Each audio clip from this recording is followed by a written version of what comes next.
point yang saya nak bawa. Yang lain tu saya dah dengar sampai habis dah. Soalan Syahir pun bagi saya federalism dan juga state empowerment tu tak relevan pun. Dia tak nak tanya soalan tu. Dia kata kerajaan Kelantan miskin kerana tak ada royalty, kerana federalism. Saya nak bagi tahu, dia kata kerana kerajaan tak bagi royalty. Saya nak bagi tahu, yang menarik, yang membatalkan royalty, yang mengatakan bahawa PAS atau kerajaan Kelantan tidak layak mendapat royalty adalah kerajaan PN sendiri pada tahun 2021.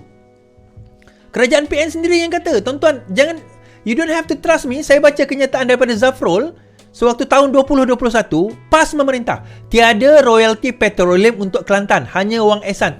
Tengku Zafrul. Tahun bila, tuan-tuan? November 25, 2021. Siapa memerintah? PAS memerintah. Menteri Keuangan Tengku Zafrul berkata Petronas tidak akan membawa bayaran royalty tunai kepada mana-mana negeri di Semenanjung termasuk Kelantan.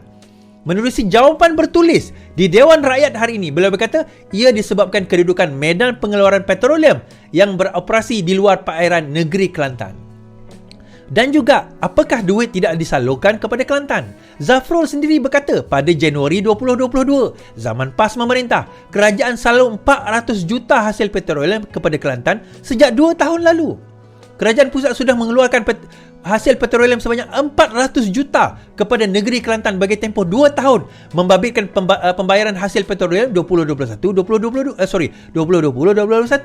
Dan tahun sebelumnya, untuk makluman tuan-tuan dan puan juga, Kerajaan Pakatan Harapan pada tahun 2019 di bawah Lim Guan Eng, di bawah DAP, di bawah Lim Guan Eng, di bawah DAP, di bawah DAP, di bawah DAP telah membayar 400 juta kepada Kelantan pada tahun 2019.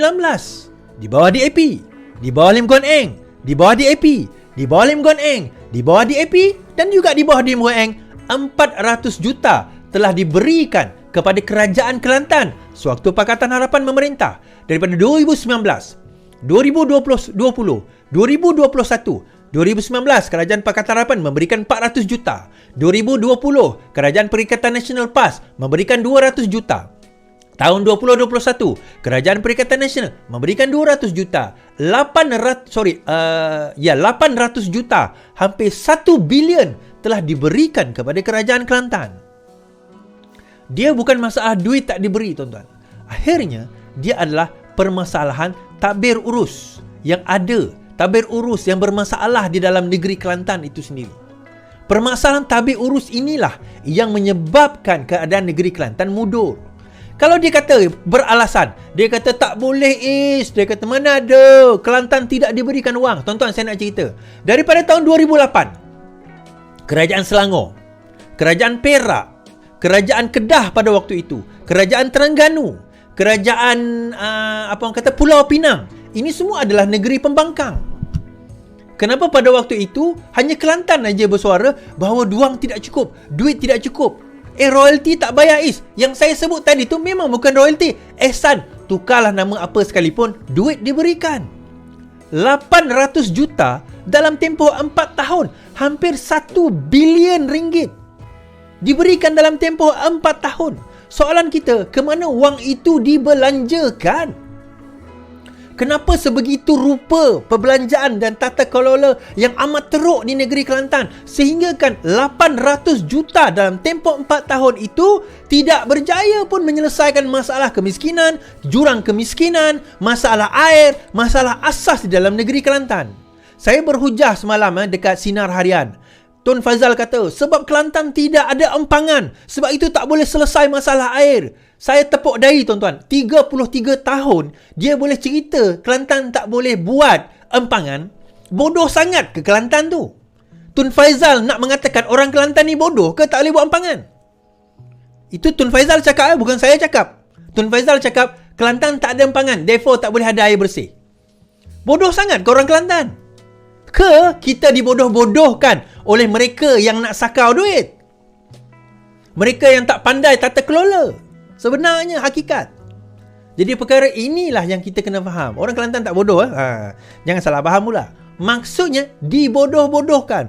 Oh, kita tak ada duit daripada federal. Bertahun-tahun saya dengar cerita yang sama, tuan-tuan. Selangor tu pembangkang juga. Pulau Pinang tu pembangkang juga. Betul tak?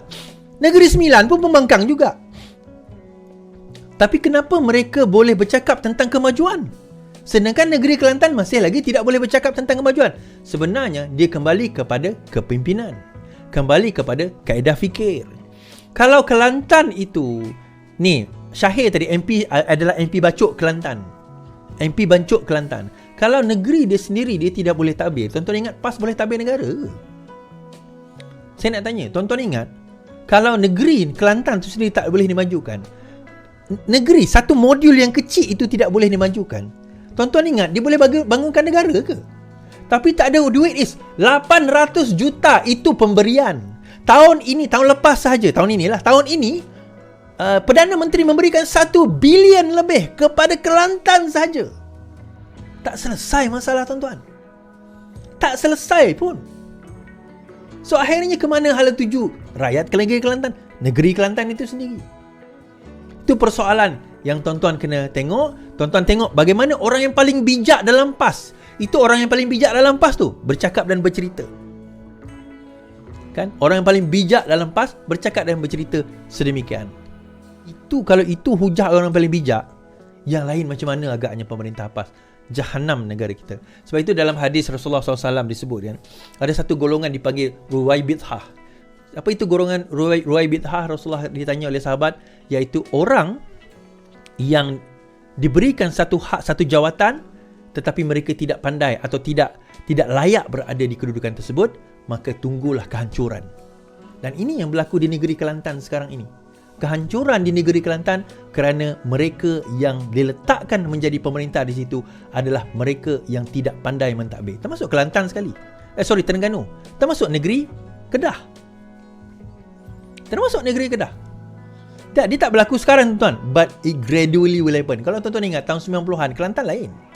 Bila masuk tahun dah makin lama, it's going down and down and down and down. Yang kaya, pemerintah dia orang. Yang miskin, rakyat tetap miskin. Dia bercakap tentang jurang. Tentang jurang kemiskinan. Tapi hakikatnya, jurang yang paling besar adalah negeri Kelantan. Negeri yang paling tinggi masalah dadah, negeri Kelantan. Kehamilan di bawah umur, negeri Kelantan. Anak luar nikah, antaranya negeri Kelantan. Masalah sosial yang tinggi, negeri Kelantan. Masalah dadah saya sebut tadi, negeri Kelantan. Miskin tertinggi, negeri Kelantan. Masalah infrastruktur seperti air paling tinggi, negeri Kelantan. Negeri Terengganu, baru ni saya tanya, dia kata masalah negeri Terengganu, dia tak cukup nak bayar gaji. Sebab pendapatan negeri tu tak ada. Bukan royalty, ehsan ada. Tapi dia guna duit ehsan tu untuk bayar duit gaji. Sebab pendapatan tak ada. Orang Kelantan tahulah, saya malah nak cerita. Tuan-tuan faham sendiri. Baik tuan-tuan, terima kasih kepada News to You sekali lagi saya ucapkan. Kerana terus menaja kita setiap malam, insyaAllah. Bila News to You ni adalah satu apps. Kita bercakap tentang teknologi tinggi tadi kan. So sekarang ni kita dah beralih kepada apps. Kalau tuan-tuan nak ada orang yang contohnya terlantar sakit di rumah, perlukan perhatian nurse, mak kita, ibu bapa kita, saudara mara kita, mungkin tak semestinya terlantar pun, mungkin dia perlukan perhatian nurse, penjagaan dan sebagainya, maka Nurse to You adalah apps yang dicipta. Kita kena beralih kepada teknologi tinggi, insyaAllah. Nurse to You adalah satu apps yang dicipta dan insyaAllah akan dilancarkan. Saya akan lancarkan pada 31 hari bulan Ogos. Bukan saya lah, saya antara salah seorang yang melancarkan lah. Dan subscription yang pertama, yearly subscription saja, ni bukan tiap-tiap tahun sampai habis 80%. Yearly subscription yang pertama, 5,000 yang pertama, kalau menggunakan kod LTL akan mendapat yearly subscription yang pertama 80%. Tolong sebarkan tuan. 31 hari bulan Ogos ini kita akan lancarkan apps ini. Terbaik. Baiklah tuan-tuan, sekian daripada saya. InsyaAllah terima kasih 9,000, 10,000 yang menonton kita pada malam ini. Sekian saja daripada saya. Selamat malam, selamat beristirahat. Yang penting, lawan. Tetap lawan. Assalamualaikum.